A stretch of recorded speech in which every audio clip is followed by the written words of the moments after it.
সকলকে অভিনন্দন জানাচ্ছি। আপনারা সকলেই জানেন যে লোকসভা নির্বাচন 2024-এর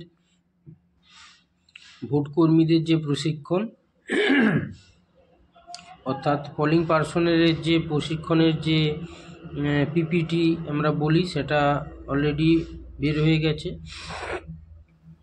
পিপিটিটা যথেষ্ট বড় সাইজের, বিভিন্ন বিষয়বস্তুগুলোকে বিভিন্ন অধ্যায়ে ভাগ করে আছে। যেমন বিতরণ কেন্দ্রে কি কি কাজকর্ম করতে হবে, ডিসিতে, পোলিং স্টেশনে ভোটের আগের দিনের ক্রিয়াকলাপ, ভোট কেন্দ্রগুলির চারপাশের আইন শৃঙ্খলা রক্ষণাবেক্ষণ, পোলিং স্টেশনে ভোটের দিন ক্রিয়াকলাপ,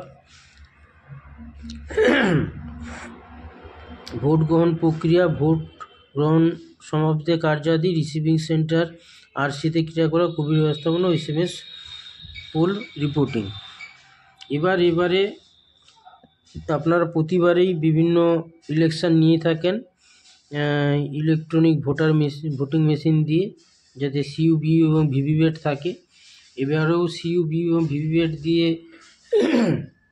ভোট গ্রহণ করা হবে এবং কিছু নতুন ইনস্ট্রাকশান আছে, কিছু জিনিস আছে যেগুলো বাদ হয়েছে, কিছু নতুন জিনিস অ্যাডিশান হয়েছে, সেইগুলো আগে আমি বলে দিচ্ছি। যেমন প্রথমে আছে presiding officers report format on poll day. Poll ডেতে প্রিজাইডিং অফিসারের যে রিপোর্ট ফরম্যাট, তার কতগুলো পার্ট আছে। যেমন পার্ট 1-এ আছে মক পোল সার্টিফিকেট, পার্ট 2-তে আছে replacement of power pack of the control unit. Power pack control ইউনিটের রিপ্লেসমেন্ট মানে চেঞ্জ করা। পার্ট 3-তে আছে pressing of close button after completion of poll শেষ হওয়ার পর ক্লোজ বটমটাকে টেপা মানে প্রেস করা। পার্ট 4-এ আছে EVM VVPAT replacement report if replace during mock poll চলাকালীন যদি EVM ভিভিপ্যাট রিপ্লেস হয় তার রিপোর্টিং ফরম্যাট।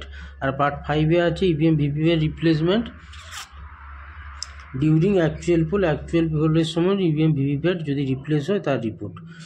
আচ্ছা, এবার collection of presiding officer report. Presiding অফিসারের রিপোর্টগুলো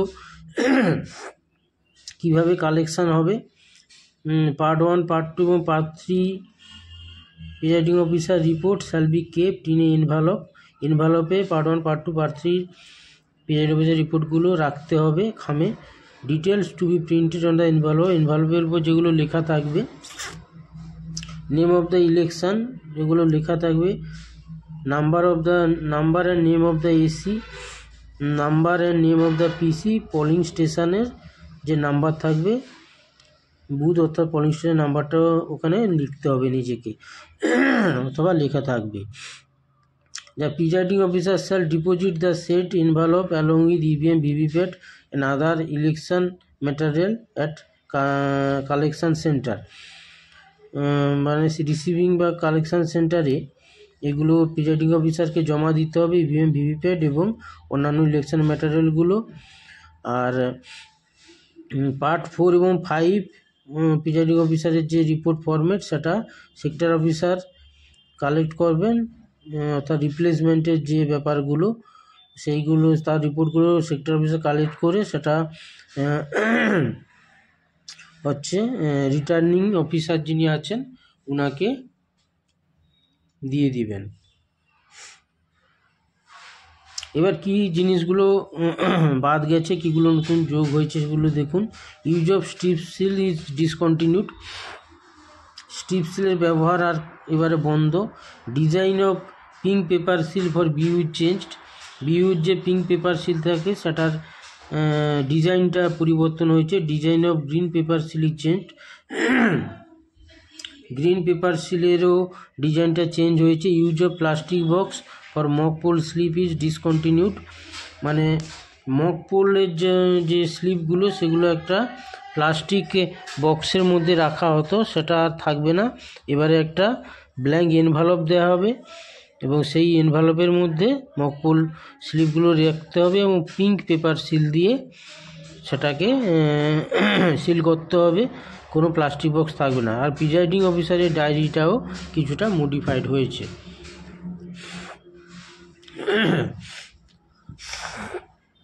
এবার আরসিতে কী কী জিনিসগুলো আপনাকে জমা দিতে হবে, এক হচ্ছে control unit and ballot units and VVPAT duly sealed in their respective carrying case.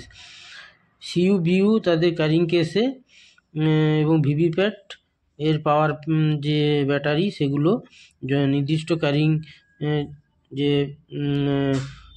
Box থাকবে তাতে জমা দিতে হবে। ফার্স্ট প্যাকেটে থাকবে ইভিএম এর পেপারগুলো, যার মধ্যে 3টে আইটেম থাকবে। সেকেন্ড প্যাকেটে থাকবে স্ক্রুটিনি কাভারগুলো, 4টে আইটেম থাকবে। থার্ড প্যাকেটে থাকবে স্ট্যাটুটরি কাভারগুলো, 5টা আইটেম থাকবে। ফোর্থ প্যাকেটে থাকবে নন স্ট্যাটুটরি কাভারগুলো, যার মধ্যে 11টাই আইটেম থাকবে।